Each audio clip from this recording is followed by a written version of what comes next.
Toll గేట్ల దగ్గర రద్దీని తగ్గించేందుకు కేంద్రం మరొక కీలక నిర్ణయం తీసుకుంది. లూజ్ ఫాస్టాగ్లని బ్లాక్ చేసేందుకు డిసైడ్ అయింది. ఇంతకీ ఏంటి లూజ్ ఫాస్టాగ్స్?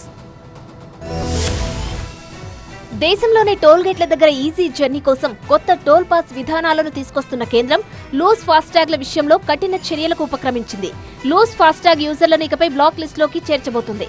దీనికి సంబంధించి జాతీయ రహదారుల సంస్థ కీలక ప్రకటన చేసింది. సాధారణంగా వాహనదారులు తమ ఫాస్టాగ్లను వాహన విండ్ షీల్డ్లపై అతికించుకుంటారు. దీంతో టోల్ ప్లాజాల దగ్గర స్కానర్లు వాటిని స్కాన్ చేయగానే ముందుకెళ్లిపోవచ్చు.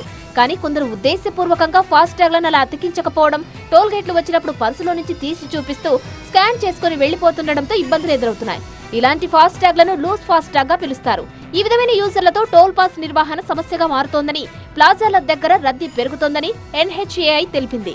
అంతేకాదు కొందరు టోలింగ్ వ్యవస్థను దుర్వినియోగం చేసేందుకు కూడా ప్రయత్నిస్తున్నట్లు పేర్కొంది. ఈ క్రమంలోనే లూజ్ ఫాస్టాగ్లను కట్టడి చేసేందుకు చర్యలు చేపట్టినట్లు వెల్లడించింది. లూజ్ ఫాస్టాగ్లను గుర్తించినప్పుడు సంబంధిత టోల్ కలెక్టింగ్ ఏజెన్సీలు వెంటనే దాన్ని రిపోర్ట్ చేయాలని ఆదేశించింది. దీనికోసం ప్రత్యేకంగా ఈమెయిల్ ఐడిని అందుబాటులోకి తెచ్చినట్లు తెలిపింది.